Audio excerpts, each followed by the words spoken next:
जब भी देश के अंदर दलित और मुसलमान पर हमला होगा, उस पर अत्याचार होगा, तो ना दलित चुप रहेगा ना मुसलमान चुप रहेगा। इंकलाब जिंदाबाद, इंकलाब जिंदाबाद, इंकलाब, इंकलाब, इंकलाब, इंकलाब, इंकलाब, इंकलाब।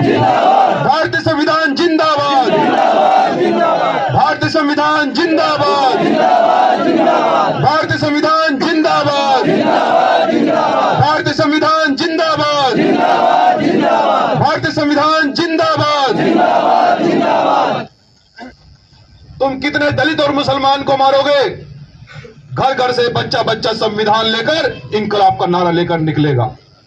जिन लोगों ने जुनैद और नासिर की हत्या की है, मैं उन्हें यह बताने के लिए आया हूं और यहां की सरकार को भी बताने के लिए आया हूं कि दलित और मुसलमान भाइयों का एक नेतृत्व करता एक छोटा सा कार्यकर्ता मंजीत सिंह नौटियाला राजस्थान की भरतपुर की धरती पर भारत के संविधान को लेकर पहुंचा है और यहां की सरकार को चैलेंज भी है। और यह कहना चाहता हूं कि जिस प्रकार से आप लोगों ने हमारे भाई की जुनैद और नासिर की हत्या की है, आपको जवाब देना पड़ेगा। अगर आप जवाब नहीं दोगे तो हमारे हजरत जी कह रहे थे कि हम तय करेंगे, वहीं दिल्ली जंतर मंतर पर जाकर बैठेंगे जब तक परिवार को न्याय नहीं मिलेगा। शायद आज भी हमारा दलित और मुसलमान भाई ये नहीं जानता कि हमें अपनी लड़ाई को किस प्रकार से लड़ना है, हमें इंकलाब कैसे लाना है, हमें इस अत्याचार और शोषण से कैसे मुक्ति पानी है। मैं आपको एक कहना चाहता हूं, एक छोटा सा उदाहरण देना चाहता हूं। हजरत जी ने भी बताया था कि जब बाबा साहब डॉक्टर अंबेडकर संसद में जाने के लिए, संविधान सभा का अध्यक्ष बनने के लिए पश्चिम बंगाल में चले गए और पश्चिम बंगाल में जब उन्होंने ये निर्णय लिया कि डॉक्टर अंबेडकर पश्चिम बंगाल से चुनाव लड़ेंगे, तो वहां टिकट एक हमारे मुसलमान भाई को दे दिया था वहां की पार्टियों ने। लेकिन जब हमारे मुसलमान भाइयों को पता लगा कि डॉक्टर अंबेडकर ऐसे शख्स हैं जो देश के अंदर सबसे ज्यादा बुद्धिजीवी हैं और देश को ऐसा कैसा संविधान दे सकते हैं जहां सब बराबर हो गए, किसी के साथ अत्याचार नहीं होगा, किसी पर गोली नहीं चलेगी, किसी को जलाया नहीं जाएगा, बहन बेटे को रेप नहीं होगा, तो हमारे मुसलमान भाई ने यह कहा था कि मैं चुनाव नहीं लड़ूंगा, मैं डॉक्टर अंबेडकर को संसद में देखना चाहता हूं और यहां देश की तकदीर बदलेगी, मैं ये आज ये संकल्प ले रहा हूं।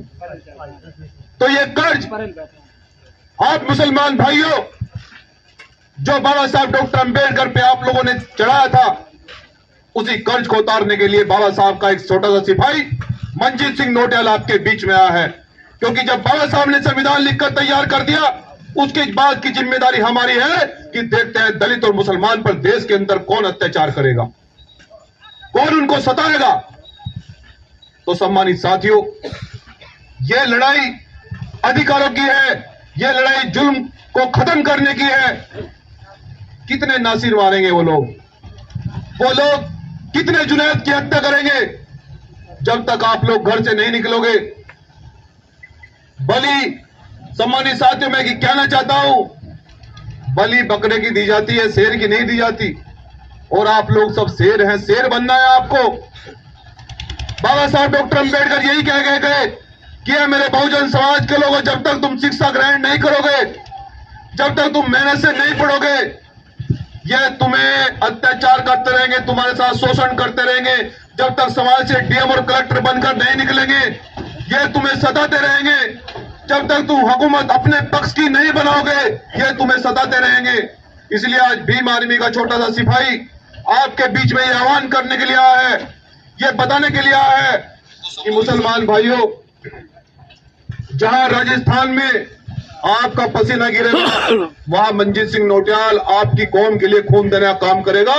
आप जब जब कहोगे कि लड़ाई को रोड पर रहकर लड़ना है, रोड बंद करना है, प्रदेश को बंद करना है, तो ये भीम आर्मी का सिपाही किसी भी सूरत में पीछे नहीं हटेगा। आपकी लड़ाई को मजबूत करने के लिए मैं राजस्थान में आता रहूंगा। इंकलाब जिंदाबाद, इंकलाब जिंदाबाद, इंकलाब जिंदाबाद, भारतीय संविधान जिंदाबाद, इंकलाब जिंदाबाद, भारतीय संविधान जिंदाबाद, भारतीय संविधान जिंदाबाद, इंकलाब जिंदाबाद।